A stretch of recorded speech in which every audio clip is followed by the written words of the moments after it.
right, Fritz, good morning. Good morning, brother. Good morning, brother. How are How's you? it going? I'm good. I'm good. So far, so good, man. We've been going back and forth. Last week we couldn't do our lives because of the technical difficulty. Instagram wasn't being. Being We weren't on difficult the for same us. page with Instagram. Yeah, we weren't Yeah. on the same page with This Instagram. was like But what? Let's say 2 weeks ago, right? And then the week yeah, before it was after 2 weeks that, it got ago. canceled because it was a Thanksgiving weekend. So Right. now here we On are that now, and that's all that Thursday. matters. So that's good. Yes, but I still worked on Thanksgiving. We had to finalize some.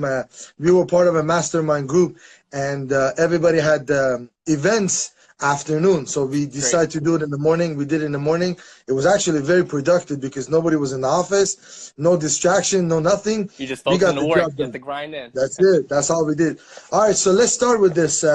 Tell us, at what age were you introduced to Think and Grow Rich, Napoleon Hill's work, and how that has helped you so far? So Think and Grow Rich for me, I mean, it had impacted me with the quotes and the mindset that Napoleon Hill was able to provide to us, right?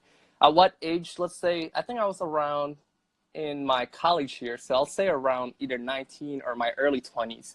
And I didn't even read the book fully yet, but it was all about the summary, how people are like, okay, this book, it's great. It will change your mindset and whatnot. But it was just the influence and the motivation, the inspiration that I got from it, the concept of being mindful and just being whatever it is that you want to achieve. If you put your mind into it, you will achieve it. And that's why the whole concept of Think and Grow Rich come from.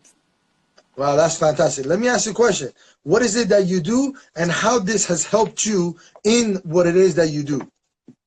So right now I'm a serial entrepreneur here in Chicago. As you guys can see, it's snowing. I live here, That's right crazy. here. I know That's it is crazy. growing. It's kind of cold outside. I actually just got my spa on, but I'm a serial entrepreneur and based here in Chicago. I've been featured in Forbes, Inc. magazine, Tribe Global, and multiple major publications. Throughout all of my expertise when it comes to business consulting, but my main thing that I did that kind of like impacted all of my features, is I think I would like to say, is because of the companies that I was able to acquire. So right now I own 2 restaurants here in Chicago. It's called Simply Talia and Tali Spice. They're both Asian fusion restaurants that are cuisine that we put a little bit of our American twist into it, right? We came out with this concept called sushi donuts, and it went viral all of a sudden. And this was, I believe, 2017 of early July. For like the next 3 to 4 months, I would like to say, for a solid quarter, it was nonstop. The lines were packing in. So news media came out there. I got published in NBC News. All the major food bloggers went out there. Fab Food Chicago, Time Out Chicago, Dine Out Chicago, Chicago Time Out Magazine. Like all of this major publication for the food and restaurant industry came out there and just like loved the concept that we were able to bring out of the sushi donut and just featured all over social media. So that kind of boosted up the sales and also the credibility of the restaurant. Then, that's just like my 2 other side of the restaurants, and that's just like one of my investments. I also co-own and partnership with a clothing line, a luxurious clothing line called Iridium Clothing Co. At first, I was just consulting with them at first, and then, of course, with all the hard work and the efforts that you put in, that I was able to generate a certain amount of income with them, and influence and market throughout their branding, throughout Instagram and social media and Facebook and whatnot, and work on the SEOs and develop strategies that's implemented a lot of, I would like to say, traffic to the site, and then conversion rates with return rate on investment, and then bring more foot traffic also in stores that we have here in Chicago and also in Atlanta, since we have 2 clothing line here in Chicago and 1 in Atlanta. It's called Iridium Right, so Clothing Co. that's what you've done so far. So what I want to know is how many times you got punched in the face. Many times. Let's say, out of the 4, I would even call it successful. Out of the 4 striving companies that I own right now, I would like to say I probably failed more than 10 times, maybe even more than that, maybe 12, 13 established business that didn't really catch on or caught on or had, I would like to say, a success that happened to be, where I am today. But those failures that I've learned from it, right, what I was able to learn and apply that to the business that I have now. And that's what made me successful and got featured in multiple different major publications as well. So So from the beginning, if you have to go back and put a timeline, how many years would you say it has taken so far to get to this level of success? Which is just the beginning of it. But what the reason why I asked this question is this. A lot of individuals, I mean, Think and Grow Rich, Napoleon Hill talks about it. A lot of individuals that want to be in business or whatever their goals are and their burning desire. Throughout correct. that process, they're gonna meet a lot of temporary defeat. They're gonna meet some failure. They're gonna see some setbacks. They will see some haters. They will see A competitors. lot of They them. will see a lot of different challenges. What That's right. is it that helps the people that keep moving versus the people that give in? The people that give up, they basically are looking for, I would like to say, a quick success. It's a short-term success that they want. Quick thing, flaunt their Rolexes, flex their cars, flex their mansions, flex the success, the money, the cash. But at the end of the day, people don't know. I mean, Instagram right nowadays, a lot of people are faking it till they make it. Meaning a lot of people are showing their cash. What are the cash for, right? The cash that they're using, it's probably their rent money or their mortgage money or something. Like, what have they achieved? What companies have they established? So people are looking for instant gratification. It's the word I was looking for. It's like a quick success thing, right? For me, I'm all about the long-term success, meaning I'm investing back. So for every profit and margin and money that I accumulated, I reinvested back. I wanted to buy a Lambo too. I'm going to be completely honest. I wanted to buy a Lambo 3 years ago. This was a true story. 3 years ago, I was going to buy a Lambo. And I was like, you know what? I want to show the world all my hard work, and this is the result of it, right? I didn't. What I ended up doing, I bought my first restaurant. Well-established restaurant that's been established for the first 11 years. And I was like, you know what? It's a dying restaurant. And what they're missing is marketing. And that's what my expertise, one of my most expertise is. It's marketing and PR. And then I established a restaurant. I bought the restaurant. I bought the other franchise of the restaurant, and then I was able to connect with all different types of network. I mean, failures is part of the process. A lot of people doesn't understand that. You need to go through the failures. The more you fail, the more you will succeed. The meaning of failure, it's really part of the process. I mean, it's the same thing with fitness, right? I'm also a fitness model, by the way, if you didn't know.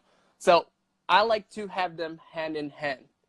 With my fitness mentality, the discipline, the commitment that I have in it, I apply that to all my business and entrepreneurship skills and mindset, right? So in the gym, if I have a goal, okay, you know what? I'm going to hit 50 pounds today in a dumbbell. Guess what? There's days that I'm not going to hit it, but there's days that I'll succeed in hitting it, right? So I perform it correctly. Okay, but it was kind of like a shorter reps. It's not as successful if I go in lower reps, have the right form, and just continuously doing it. So it's the same thing. It's the commitment and the discipline that you apply to business and entrepreneurship. If I fail, okay, cool. So now I just gotta tweak it a little bit, maybe step back a little bit and think, okay, what can I do to make it better? I failed in doing this process and this operation, but I'm not gonna change the goal. What I'm gonna change is the strategy to achieve the goal. So therefore, I'll be continuing to climb over and over again, trying to achieve the goal that I set in place in the first place. I agree with that 100%, but I'm going to put a curveball in it. What happens is it's much easier to say that. We just talked about it for 5 minutes, 10 minutes. So anybody watches it, they're like, okay, so it's easy. Don't give in. But when you want to actually do it, it's much harder and more difficult. And this comes to my second question. During this process, were you part of a mastermind group, number one? Number two, did you have a mentor? Was there somebody that needed to tell you, or was there anybody that told you, hey, do this, don't do this, or you're on the right path, or you're not? Or did you consult with anybody? And how important are those two? Master groups, I have not been part of any type of master groups at all, but I've been part of a lot of entrepreneur groups that are kind of sharing their own success and their failures and their lessons. There's one that I've been part of, I think, the beginning of this year, actually. It's called YEC, Young Entrepreneur Council. It's a private-only organization that are the most successful entrepreneurs in the world that are under the age of 40. So the people out here are Forbes under 30. They've been featured all over the place. They make at least $1 million, 7 figures and up, with the companies that they're in. So it's YEC, Young Entrepreneur Council. Every single day, almost somebody is posting success stories through the Facebook group or to the email listing newsletter that they have. What it does is that if you surround yourself with the successful individuals, right? And I was be able to become part of it. I'm able to upgrade myself to the next level. It's because their mindset is in a completely different level. They already achieved a level amount of success. They're able to bring me up also. I mean, even though we're all in the same group, we're all, you know, members and official members and whatnot, we're all successful in their own ways. I'm always a student at the game. I would never even consider myself a super successful entrepreneur just yet. I feel like I'm still getting started compared to all these people that I know of and that I look up to, right? So that's one. I've never been part of any mastermind group or anything like that, but I'm always a person that wanted to learn, and I'm always eager to learn for more knowledge, and knowledge is an important key. So I'm buying a lot of courses I'm investing back. Here comes the investing part again. I'm investing back instead of buying multiple different luxury stuff, which I still do every once in a while, but you know, I have a couple luxurious Rolexes here and there, but I sold most of that already. I was like, you know what? It's just sitting there. I can't wear 3 freaking watches all at the same time. You only need one. A watch will just tell the same time, right? So I kept one, but I sold a couple of them and I reinvested that. I was like, you know what? I don't really need it. It's just sitting right there. It's not really producing any type of money. It's more for like the instant gratification that I was talking about earlier. It's just for showing off and for the likes. It's more feeding the ego. It's more feeding the ego. Exactly. So it doesn't really, which is nothing wrong. There is nothing wrong to have, nothing wrong with wanting luxury stuff, but it just makes a difference on how you want to do it. And you know, it goes back. I mean, you live in Chicago, so it's still a metropolitan area. But you know, when I live in LA, you know, when I go to Beverly Hills, Santa Monica, Calabasas, Woodland Hills, like, you know, there's a high school by my house, and I passed by the parking lot. I told my wife the other day, I was embarrassed to drive with my 7 Series.